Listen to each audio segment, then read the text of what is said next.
Hi, Cyrus. Yeah, hello. Sure. Thank you very much for welcoming us here. Yeah. So we're in the Petrus restaurant in the dining room of Shangri-La, right? Yeah.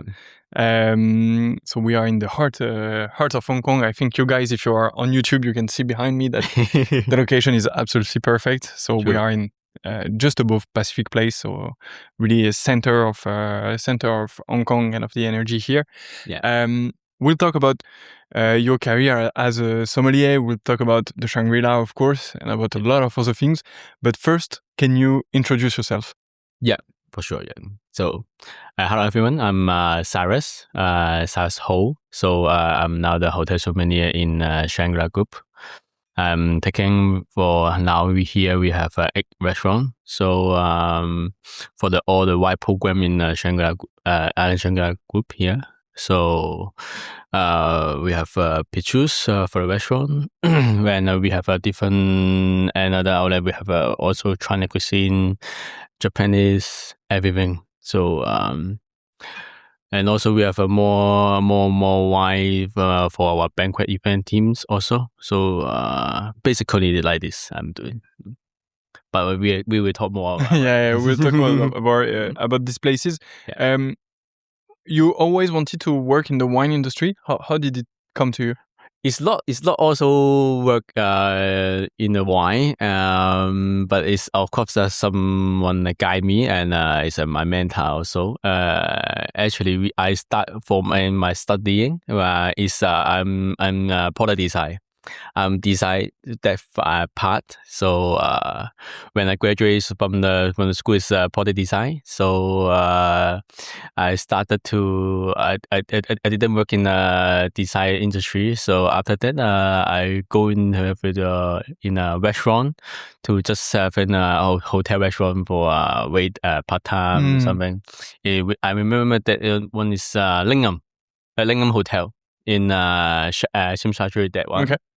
So I started there with as a part time as a waiter. At that moment, I didn't also anything about the wine also. So when I starting in part time, the manager said, "Oh, you are very nice," because of they are lacking of people. But of course, they are also nice. They also teaching me anything also. So I remember one of the guests ordering wine. Ordering a bottle of wine is until now I still very remember that bottle because it's a New Zealand Group Chardonnay. It's a Group Chardonnay from New Zealand. I remember it's Unisoft, the purple label bottle. But now I cannot find the bottle. I want to import. I didn't find it. Yes, it's why I remember that because it's a kind of a TV star in Hong Kong, and I bought this bottle. Then when I looking for that bottle, I don't know how to pronounce the grape. It's a very long language. So after that, but the wine is really good. For us, for entry level wine drinker, it's like off dry, little bit sweet, lychee flavor, very good, very proven wine. So after that, I try to study how to pronounce the grape. Then at that moment, I jump to the wine studying level YSET level 2. Then after that, level 3, and go with the CMS certified level 11. Then to start. So now I think it's as a sommelier, I think it's 10 years, almost 12. I think 10 to 12 years, like this. So it was like really random that you stumbled into wine. Actually, you were not supposed to do this career in the wine industry. Yes, kind of. Yes, actually, yes. Yes. It's not the plan to do, but yeah, of course, I find that of course it's some some designer always have the manner. Why you changing my design everything? So it's also to me. That's why I quit the designer job. So you said that you went through the different level of WSET and then of certified master sommelier. Yeah. How did you study for this? Were you like by yourself, or were you with a staff of the hotel and with people helping you in this? Then now this in this point I need to talk about another person. It's called Yohann. Yohann Jousselin is a master sommelier. So actually 10 years ago, I'm working in restaurant Petrus 10 years ago. Okay. Here I just come back for 6 months to take on all the program for the Island Shangri-La.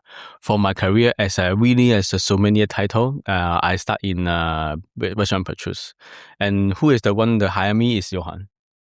So Yohann, I very little kind of a more early sommelier than Yohann. When in Hong Kong as a master sommelier in also in Shangri-La, he hired us many of our local sommelier. Then which is very good point that we can work with him, learn a lot from him because as a French people, as a French, it's not much like Yohann that willing to teach you everything, talk to you about why everything. He's a really, really good mentor for me also. In Chinese, we call a sifu. It's called a master, right? So even I get married, I also Yohann is also in my part of my the Chinese culture that for the LDD we are both couple, we need to have a tea with sifu. So he is the one like this. So I starting here for as a sommelier. Then I study with Yohann always teach me everything. So I when I go join here, I'm only wise at level 3, something to start with. Then after that, because of Yohann here, also then I joined the exam for the CMS and step by step level. So now is it's like this for in Shangri-La Group. In restaurant Petrus, I'm always almost 3.5 years in restaurant Petrus. Then after that, Yohann promoted me to the current Shangri-La to take on the current Shangri-La program for 3.5 years, something. And after that, when Yohann left Hong Kong, Yohann left Hong Kong for 1 to 2 years. Then also I left the Shangri-La Group. After that, I go with the Fullerton. Okay. The Fullerton Ocean Park one for 3.5 years, and now back to Island Shangri-La for 6 months. So it's Island Shangri-La is like after 10 years, I'm back here. I'm kind of a little bit higher position. So what I feel here in Shangri-La, then what I can do, what Yohann thinking at that moment, always very amazing to feel. So like this, basically. What are the things that you learn at the beginning of your career? Like, so you talk about Yohann Jousselin teaching you and like being your kind of master at the beginning. What are the basics that you learn at that point and that like surprised you the most, or that are the most important for, like, I'm thinking about someone who is beginning his career as a sommelier and listening to us or watching us. What should this person have in mind when starting this new job and this journey? Yeah, when I still remember that the first 2 weeks when I joined in as a sommelier, the only thing I can do from Yohann said is that, okay, you pour in the water. You put in the water whole week. Only the first week I didn't touch any of wine, only bottled water. So I just you see the for the main dining also we have a lawn where also facing the table, but not much table. But she said you review for the water, because water is the most basic for the drinks, everything, and also the first thing that for the service, to do everything good. If you see the all the guests bottle, the water is less than half, you will just top up, but still very busy. And in this pond, you have a 20 table. You walk around, it's only fucking top up for the water. And I think this is one of the part to really touching the base for the surface. Then after that, when we touching more wine, you know more about wine. Then the guest is come here is also for the wine. It's because in Petrus, I think I can feel it's kind of culture that you can come and taste many of different wine, Balagas or French wine, very deep to that one. Then when you introducing your babies, when we have the wine, then with introducing the guests, it's just like I introducing the baby to my guests. So this is the passion, and the guest is really want to heard, and when you want to learn about more of the story, then this is also feedback from the guests. Then always having this passion to introducing the wine to the guests. I really love it. I really love to do, because when they're happy, they're really good. So you start 1 week only water. Yes. At the end of this week, do you like? Are you like disappointed? You know, you're like, what is this job? I'm just pouring water. I was supposed to do wine. No, I didn't, because Yohann is here also, and because that moment is very entry level of my sommelier knowledge. So Yohann asking me always to learn from the book and always asking questions. It's very good to work with Yohann, but it's also very hard. As you know, he always working. When you like we opening the wine bottle, and suddenly Yohann come and he will asking you question. Like which quick with from this sommelier from the Loire, answer me. Few seconds. If you don't know, after the lunch operation, you study. After that, and then dinner, I will ask you again. When the dinner operation, I will ask you again. So it's like push. It's also very happy, because I think Yohann know that I'm the guy leader, always need some push. Then so he pushing me very hard. You said before that when you're presenting the wine to someone, it's like presenting a baby. You want to like take care of this. Yeah. Can you describe, as a sommelier, how do you present a bottle to people? Like, what's the process that you should follow?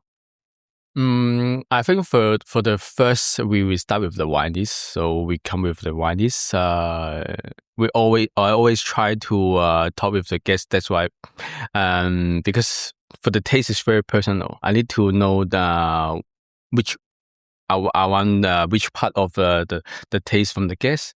Then I can recommend some wine.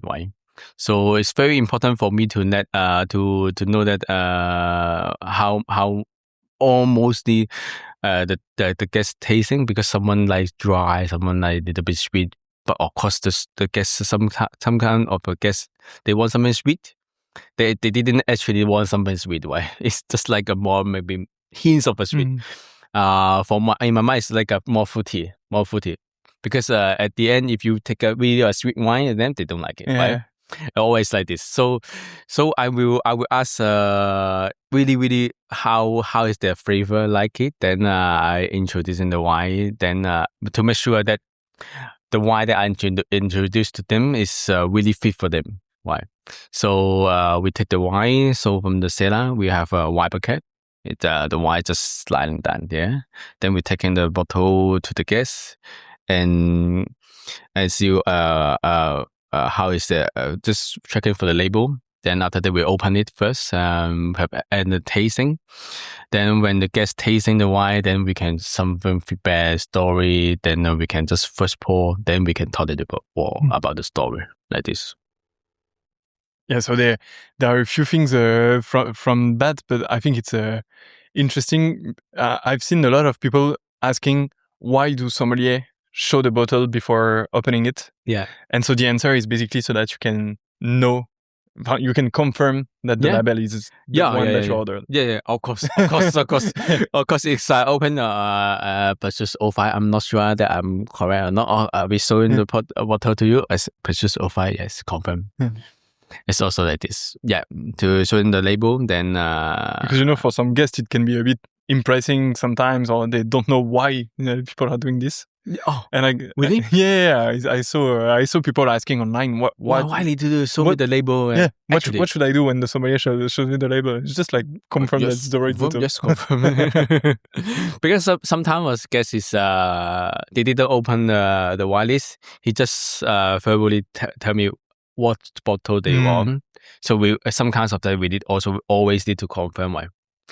It's good for showing the label to confirm to the guest in case sometimes we really happen when I think when we are starting I think 9 years ago when we starting I'm still that young. Then I forgot to show the label to the guests. And at the end is I think it's a vintage changed. So 2000 I think it's I remember it's 15. So the guest bottle order in the 2015, but the vintage is changed to the 16 already. I didn't show the label to the guests, and guests of course the vintage sometimes change, but of course they also is better. Why? To some of the guests because it's also the vintage changing a lot. Why 15 and 16? So the guests really upset for that, and after that we just refuse to serve in the 16 because when I take in the label the bottle to the guest taste, he said, "Oh, why is it 16? Why didn't show me, sir?" So it's always good to be. Always good to confirm. So you told me that you have 8 restaurants in this this hotel. Do you have a specific wine list for each restaurant, or it's shared wine list? No, we do. This is my strategy also. The strategy that every outlet have an individual wine list. Typically is more wine by the gas, and also a small list for the by the bottle. Depends of the restaurant. It's like if I put in the Summer Palace of a China restaurant, then we were more focusing on bottle. And we have a main pavilion is our new restaurant for Fujian cuisine. Then we try more Ningxia as a lot more new region of China wine. Even the Badagas, more focusing on the China wine Badagas. And so, of course, there's a lot of one is Japanese but just we're focusing on the French. But also we offer more high expectation experience. So that's why we offer also first growth for Badagas. Even we offer Petrus Badagas. Petrus by the glass? Yeah. Ah, that's fun. Here? Yeah. In the restaurant? Yeah. Petrus. We are serving Petrus 05 and a month ago, I often also many of few lists of Petrus back vintage also 65, 68 for the Badagas. Petrus 68 by the glass? No, 75. 75 by the glass? 75. That's crazy. Many. How much is the glass? 98. Wow. Of course, it's a little bit money. Of course, it's I remember it's 5,000 something for a small glass. Okay, so it's tasting portion. Yeah, it's still expensive, but so 5,000 Hong Kong dollars. So it's like 500 US, 600 US. But it's a small glass tasting portion, so but it's okay. It's okay. It's the opportunity to taste. I also have the wide flight for the Petrus 65, 89, and 05. Oh wow! I need to come to that one day actually. But now we only left we sold the 75 and 89 also. So I just keep the 05 for the Badagas for Petrus. And we also because our name is Western Petrus, so we have a full list of not a full list but little more vintage list of Petrus collection. And so, what's the relationship between this restaurant and Petrus? Is there a story behind that, or is it just like a cool name? And no, it's not as I know. As I know, because it's a long-term goal story. Because here for the Shangri-La is 35 almost years. I joined only 10 years, so the story that I know is also from before. We didn't have any connection with Petrus, and it's our owner that decided. Okay, we have in Island Shangri-La, we have restaurant Petrus. In current Shangri-La, before we call the restaurant Margot. Okay. Margot. So our owner loved the wine, so she using the wine name to the name in the restaurant. So here is much Petrus. There current size is Margot, but the Margot one restaurant now is because we now didn't continue. So now it's called Italian restaurant is Angiolini. So that's why now but the Petrus still keep here. Okay, so no direct link, but you still have a extensive presence of Petrus wine.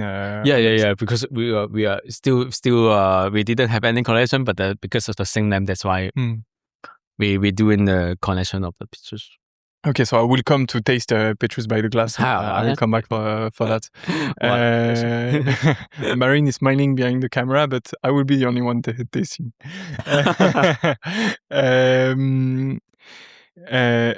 So you have different wine lists for every restaurant in the hotel. How many references do you have, you would say? We have now 2,500 labels. 2,500. Okay, so it's like a Bible. It starts to be something, yeah. Yeah. Later I will show you the Petrus wine list. It's like we call a Bible. It's a little bit, but it's not that much. It's 2,500 only. We aiming to do more, but especially if we can control for the stock, because you can see everywhere. Yeah. There's also white cellar, and we have a more large cellar inside there also. So, but as that the Petrus wine list is also as a master wine list. So if the guest asks for the master wine list in another restaurant, we also present the Bible. But beside the Bible, we also have individual small list from the for the atmosphere of the restaurant. Are you the one managing the wines that are present? Like, do you have new references coming, some that you stop, that type of thing? Are you the one deciding this? Yes, true. Now, yes. Now, yes. And how do you what's your perspective on that? Because I guess for places like this one, I guess you are like kind of obliged to have all the classics, like all the Bordeaux First Growth, the big Saint-Emilion, the big Pomerol, the nice Burgundy wines as well, like all the classics. Yeah. I guess it's critical for you because the type of guests that come here expect that type of wines. Yeah, true. I guess do you also like try to find new wines to put on the list? Maybe smaller estates, maybe less well-known. Champagne, Goa Champagne, yeah, we Goa do. Champagne. We do. Even more young vintage, especially now that you're talking about the Burgundy now. So especially the Burgundy now is very, very hard to find. So if you buy now, it's only buy the recent vintage is 2022 and 23. So it's not yet ready, but of course we want to a little bit back vintage, right? And the guests always looking for the back vintage. It's not that back vintage, but it's 2010 something or 2005. We have many stock before, but we saw a lot. So I think the Burgundy now is like it's quite hard to do for the wines. But I think now I'm doing like a 5 years plan. 5 years plan that we try to buy a lot of recent vintage, then we storage in Shangri-La. So after that, after 5 years, it's almost ready to drink. It's like more harvesting. That moment after 5 years, I try always looking for 5 years after to as a Burgundy recent vintage. So we bought a lot the recent vintage, and we stay in here. Then I aim to harvesting after 5 years. So we making profit or drinking. We're selling very a lot after 5 years. So I think this is in now the surgery that I do in Burgundy, the Bordeaux, yes, but we still can buy a lot of bad vintage wine. So it's still okay. So. Yeah, because it's complicated for such places because you want to have ready to drink wines because you should serve them. So actually, ready to drink, bad vintage, recent vintage, and small region. But a very interesting thing we always do. We always love to introduce something interesting wine as a sommelier wine to the guests. But some of the guests is only looking for the big label. So we for the wine we have two money references because we need to fulfill all of the guests criteria. Some big label, small region, but new region, and new wine something also. Even that we are trying to explore many of region from the China also, Yunnan, Ningxia. I just come back from Yunnan. Okay, nice. Really good. Yeah. I come back from Aoyuan. Okay. You know? Yeah. So another Moussin and another Shaolin. It's really, really nice. Yeah. Yeah, Chinese wines is one of the focus that we have. So we've only been to Shandong for now. So, okay. Northeast. Shandong is so you go with the Lafite one. Yes. Longdai? So we went to Longdai and to Runaway Cow. Okay. Just in front. Yeah. Which is super interesting, and the region is very. That is good also. Wine is good, and the region is cool because they have a big agriculture background, with the apples, and so it's fun to see how they transfer this knowledge to vineyard and everything. But Yunnan, we want to go. Ningxia, Xinjiang as well. Would love to go there. Have you been there yet? No, but I would love to go. But one of the things that we witness is that Chinese wines are super interesting, and the level of quality starts to be really, really high. Like you have very good wines and good wines from China. Yeah. But how do your guests feel about this, and how do they react? Because the thing we see from Europe and the US with the content that we do is that people are a bit hesitate. Yeah, hesitate, and they have a bad image of Chinese, and so they're like, no, but Chinese wines, we have some. And my point of view is different. Is actually Chinese wine starts to be very good, still a bit expensive, but very good and interesting to discover. So, how is your perspective, and how do you, in the end, sell these wines to people here? Because it's if they don't want to try, you won't sell them. So how do you generate this? We do bar tasting. Yeah, we do bar tasting. So it's quite hard, but for us, I didn't see any really don't like China wine in Shangri-La yet. But they always find when we do the bright tasting, they always find the interesting point that because they never think it's from China, they always like if I serving Aoyuan is like a Bordeaux, the Chardonnay is like a Burgundy style. They're always doing very, really, really, really well. But of course we need to pick. When we've been the Ningxia, it's still many wines. It's a new region, so the wine is only 20 years old. It's very, very young as a wine.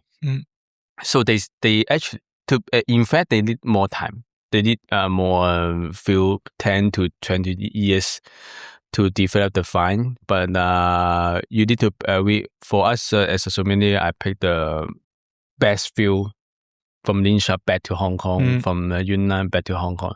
So the guest trying tasting here is the one that I think is the top 3.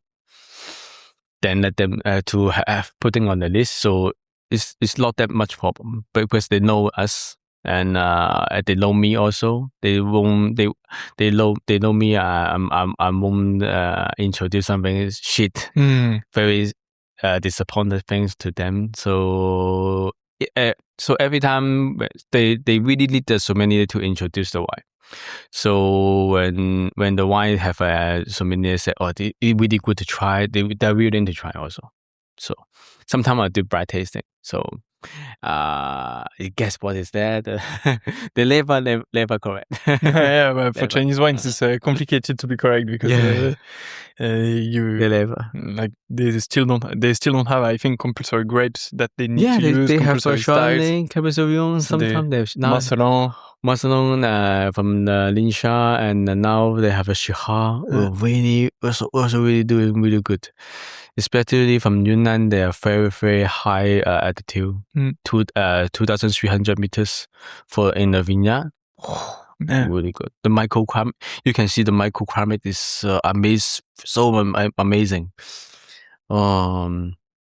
And last week when I've been to there, suddenly it's raining. Suddenly it's sunny. Wow! We driving from Yunnan. You call the city of Lijiang. It's kind of a large city already, but we still need 6 hours. From Lijiang to the winery. 6 hours. That's why, like, it's very large. When I talk about Yunnan to people and I say I want to go discover the region, they're like, are you ready to do some cars because you're gonna drive a lot if you go there? Yes, and I strongly recommend you to hire a driver. Yeah. Don't drive by yourself. Because the road is quite dangerous. Sometimes there's some rock falling everywhere. Okay. But we won't go to Yunnan next week then. But oh yeah, no. I think we need to organize something and to. Yeah, but you will if you go to Yunnan, you will having a lot of noodles. Okay. The rice noodle every morning. Rice noodles. I like this. I'm okay with this. I prefer the egg sandwich, but I can go for rice noodles as well. They only have noodles. I can tell you. Yeah. I'm perfectly integrated to Hong Kong now. I take a egg sandwich. Okay. And iced lemon tea. So. Iced lemon tea. Good. So that's perfect. If let's say I'm a young winemaker, like I recently took over an estate or whatever, how can I try to reference my wines in places like yours? Now, because as a hotel, we only can buy some wine from the distributor. So you only buy from distribution? Yeah, it's just the policy from the group. So we almost never buy directly from the grower. But of course, in some domain that we can have some extra toll. Yeah. But for the small grower, when I taste it, if I really like it, then I will ask my distributor to consider to import into Hong Kong. Then I can have it to use. So, have you been some wine expo made sometimes? Vin Expo? Yeah, we were at so the Vin Expo, many of new wineries also. They're also looking for the distributor in Hong Kong. So it's kind of this event. They can have a distributor. When I tasting the wine, I really like it. So when asking again that which distributor in Hong Kong, they said no. Then they try to find the distributor in Hong Kong. But once they have the distributor, we import from them. Okay. Yeah. And okay, so for someone developing a wine estate, it's still very interesting to come to see you so that you can try the wines and have feedback about this. Yeah, they always come to us and having a little bit, carrying a little bit sample then to taste. Yeah, but better that have a little bit. Let me know early. I can arrange in the time. So. Okay. You said that sometimes you do blind tastings for clients. Yeah. I'm actually interested to understand the demographics and the expectations from the clients. So what type of people visit the restaurant here? What do they expect in the wine? Like, how do they consume wine, basically? Yeah, because we also have tasting it's for the wine pairing. We always having offering wine pairing on the menu. So of course many guests they all also order in the bottle, but when there are some like a single diner or two of them, they will normally have the pairing, because when they don't have any ideas for the wine, then they will drawn to the wine pairing. So when I say it's a blind tasting, it's only work for the wine pairing. But I won't do it every course. Only maybe one to two wines for the wine pairing, because we will see if the guest is a little bit knowledge, then we will do the blind tasting. Because if the guest don't have any knowledge, we no aims to do no point to do the blind tasting wine. But they just we will also see which guest is willing to having a little bit fun. Because for us, the blind tasting is a little bit fun. It's low aims to getting one, but just a little bit fun, right? Like this. So we see which guest, then we open the blind tasting. Yeah. When we were discussing just before the start of the podcast, we talked about the fact that you're a tea master as well. Oh yeah. So you told me that you're very entry level in the. For me, it's in the thing, but I think you still have better knowledge than me about tea. Can you tell me more about what is tea master and how did you start this as well? Yeah, tea master is the one that I exploring last year. And when I traveled back to mainland, the Guangzhou, to having the exam, they have a tea master. Is the tea master is basically doing the things is the processing to having the tea, to how to do a good way with different kind of tea, because we have 5 to 6 type of tea. Then different tea, they have a different way to having the tea. So for the black tea, they require more high temperature. The green tea, little bit low. So the tea master basically using the right way to having the tea in a different kind of tea. They also have a tea judge. Then to judging which tea, the tea leaf is good or not, the level of the tea level. Yeah. So why I'm going with the tea, because I think tea is very very similar to the wine. My personal think, yes, because they're always having a little bit like similar, like terroir, also the single vineyard, the single pot of the tea leaf, everything. They also have these kind of things, and I always, if you know about the tea, the pu'er, there's some of the little bit 5 to 10 years aging also. Then when you're having the pu'er tea, they need to rinse off the water a few times. For me, I think this process is like decantation. So it's really, really similar. So that's why I'm trying to explore the tea. And the year before, my stomach is a little bit health problem. So I don't want to drink much wine when I off. So I'm now when I'm off at my home, I drinking tea. A little bit. Oh, sorry, I said so many, but I drinking a little bit tea. Yeah, for my health. Yeah.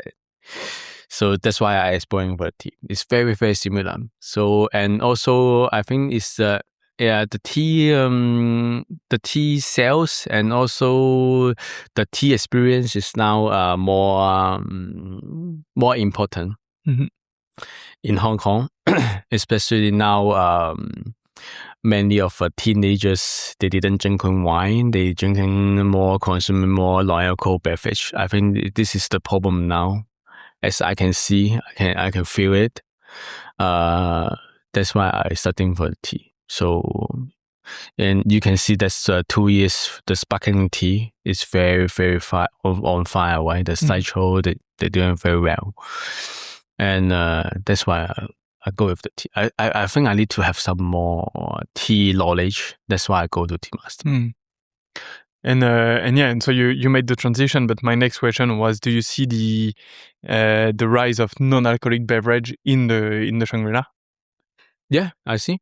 You also have a low alcohol pairing. Okay.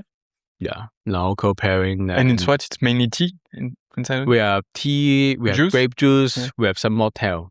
Mocktail as well. Yeah, okay, fun. Yeah, we asking our bar manager. Then we make some mocktail for Petrus. Then we have a recipe. We just follow the recipe to do it as a mocktail. Then we offering something special choice like sparkling tea to start with. If you're don't drinking wine, you have sparkling tea. Then the one this to you maybe having the champagne. So we also have a little bit bubble to start with. Then the main course we have we're using a lot for almond milk for the grape juice. The Merlot grape juice and the Chardonnay grape juice, and the mocktail is basically making from that grape juice then to develop more flavor like this. Yeah.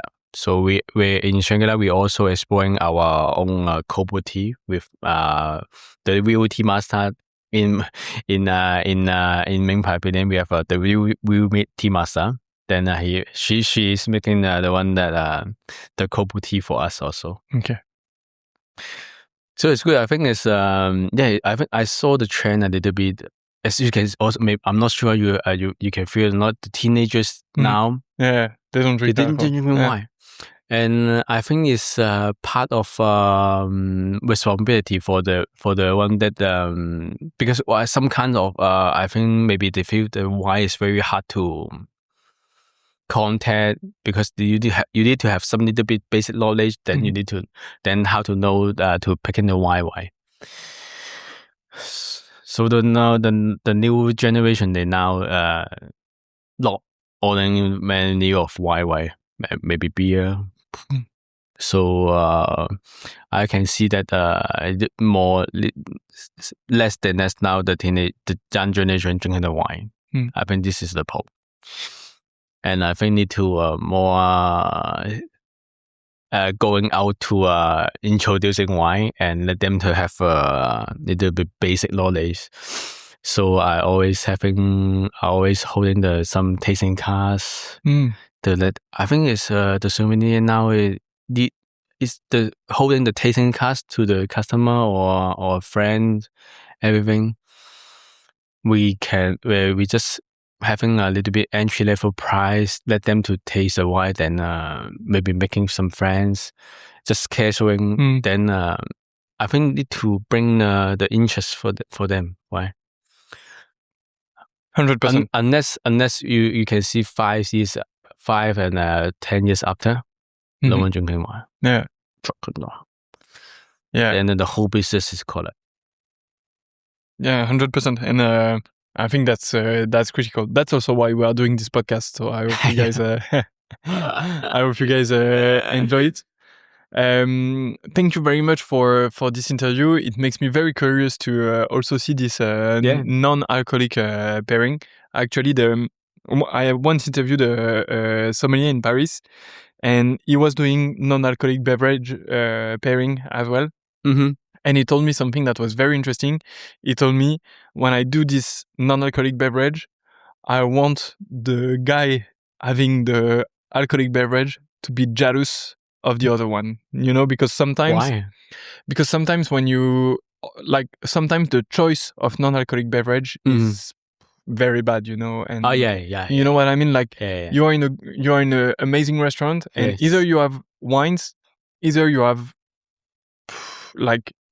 bad juice or sparkling water, basically. Which is sparkling water is nice. I love it, but you know what I mean. The difference with wine is crazy. And so this guy was like, no, I want to work with tea, with great quality juice, with that type of things to build something so that the person having the non-alcoholic beverage ends up very happy and having really like a good tasting experience and a good good experience between the food and the drinks. And I think that's very important, because this is also how you can have people realizing that drinking good things impact your food, and then your food impacts what you drink. And I think when you realize that, you're more into, okay, let's try this wine with this food. And then, like, it's also the first step into having quality stuff and terroir-based stuff, and you know what I mean, like a good product. I think it's important. And I think now the people like still having the mindset that drinking wine is a very bad things, not a positive things. Right? They always drink when we're talking about drinking. They always got drunk, is partying and all. But for me, I think for the wine is more like elegant things. Yeah, and you can have like a few, but we need to teach them. Not teach them, but introduce this part of why things to them. Not they are in their mindset is drinking alcohol, drunk, blah blah blah, party. Why? So I think it's one of very hard job as a sommelier for coming 10 years to introducing wine to the public. Why? And very important thing. Yeah. I think every sommelier needed to do something, because I really see it's a significant job for the people drinking wine. 100%. Cyrus, thank you very much for this. It was a great discussion. Learned a lot about you and about this place. I have 3 last questions. The first one is, do you have a book recommendation for me? It's definitely now Inside Burgundy. Okay. Because when the April I bought the Inside Burgundy, the second edition from the Burgundy. So I look at it. Oh my, amazing book. It's an amazing book. Very deep, very details on every region of the Burgundy. Who is holding the hectares? This is Bible for me. I will put the link in the description, but it's indeed one of the most beautiful books you can have in wine. So I will put the link to Inside Burgundy in the description. Do you have a recent wine that you tasted and you loved? Yes, it's the one that Yunnan, from Yunnan. Yeah. It's called the Muxin. Muxin. Muxin. Muxin. Chardonnay. 2020 is 22 from Maocho. It's a China winemaker, but he is the one that having the winemaking a lot of year in Burgundy, many of Burgundy winery. Then he back to Yunnan, then starting his own business. The first vintage is I think 2000. I think only this 2 to 3 vintage have in recently in the market, but 2022, 2023, amazing. I think I can say that for me, I've been to Ningxia, Yunnan, things, and trying a lot of Chardonnay. That Chardonnay, the Muxin, I can say that is the best in. I think I really can say it's a top one. Okay. In the Chardonnay in China, from China. Really, really good. He make is of course it's a Burgundy style, and the way that he making the wine is like I'm thinking it's like a Coteau Solomon. Okay, it's really amazing, and a very high altitude. And the background is when you're having the wine that high altitude. Actually, it's many of hard thing to do because many of problem. And you can imagine that even that we traveling to that one we need 6 hours. So the delivering, winemaking, everything is very hard. It's very hard. The wine is really, really good. Okay, we'll try to find a bottle somewhere and we'll try to visit them. Muxin there. Oh, really good. It's the one of the best Chardonnay I tried. A really, really top one. I can say it. Great. I'm now keep saying that Muxin Chardonnay. No choice. Really good, really good. We'll try to find a bottle and go see them. And finally, last question is, who is the next person I should interview? Oh, yeah, of course. It's only the guy. It's Yohann. Yohann Jousselin, master sommelier. And now he's in Carrier Wines, the head of Farm Wines. All right. If you can have a podcast with him, I think it's really, really good. We'll try to organize this podcast with you may Yohann. need the 2 hours for that. If he answers to my email someday, we will definitely be happy to have him on the podcast. I sent him a few messages. Yeah, you let me know. I can text him. Text him. Very good. Text him for me because he's not answering my messages. So I would love for you to do it. Thank you very much, Cyrus. It was an amazing discussion. If you guys like this podcast, don't forget to like it, subscribe to the channel, share this episode to people who need to drink Petrus by the glass here. Yes. Come discover the Shangri-La and the restaurants. You will see the view is amazing, the place is really nice, and the wine list seems amazing. And maybe the Musim by the glass. We are available next week. and great Chinese wine available by the glass. So that's amazing. Cyrus, thanks again. Thank you so much. And see you soon. Thank you, Paul. Bye, guys. Yes, sure. Thank you. Thank you. Thank you. It was great. Thank you for the time. Good.